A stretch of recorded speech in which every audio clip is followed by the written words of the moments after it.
The only possible attitude toward out-of-control desire is a declaration of all-out war. I hear so many Christians murmuring about their imperfections and their failures and their addictions and their shortcomings, and I see so little war. Murmur, murmur, murmur. Why am I this way? Make war! If you wonder how to make war, go to the manual. Don't just bellyache about your failures. Make war! He says, I'm continuing the quote, there is something about war that sharpens the senses. You hear a twig snap or rustling of the leaves and you are in attack mode. Someone coughs and you are ready to pull the trigger. Even after days of little or no sleep, war keeps us vigilant. There is a mean, violent streak to the true Christian life. But now let's very carefully ask, violence against whom? Or what? Not other people. Not other people. Not other people. Not Muslims. Not Hindus. Not Buddhists. Not atheists. Not secularists. Not nominal Christians. Not wives or husband or children or ornery bosses. But on every impulse in our soul to be violent to other people. Violence, a mean streak in Christianity, against our own selves. And all in us that would make peace with sin and a settling in peacetime mindset. We make war on that in us. It's a violence against all lust in ourselves, all enslaving desires for food, caffeine, sugar, chocolate, alcohol, pornography, money, the praise of man, approval of others, power, fame. This is our enemy. This is where we make war.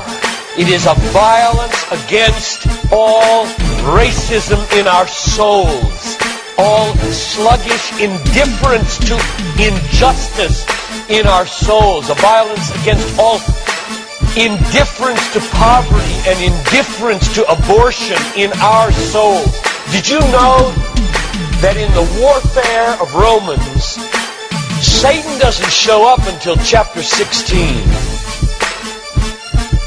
We tend to think of spiritual warfare as this little thing where you find some way to pray or some way to lay hands on or some way to do a Satan thing.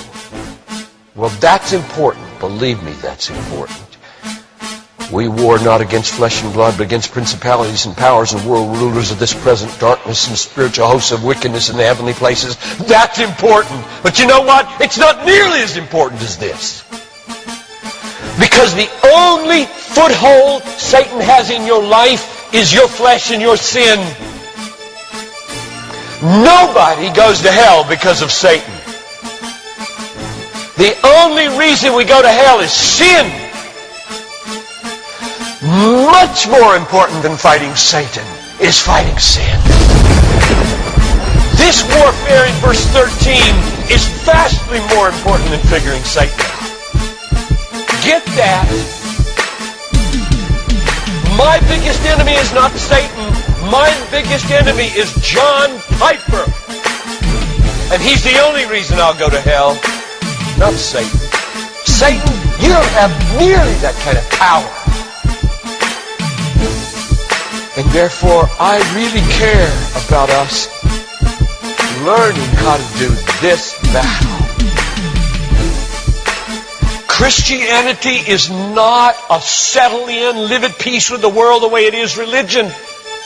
Like most Christians live their daily lives. Verse 13. If by the Spirit you kill. There's a mean streak in Christianity, and it's not against anybody else but ourselves. In fact, it's against the meanness of ourselves against other people. If you feel like you're a mean person against others, a harsh person, a critical person, you know your problem? You haven't learned to make war. You haven't learned to be mean. You haven't learned to get violent against your violence, against your meanness, against your critical spirit.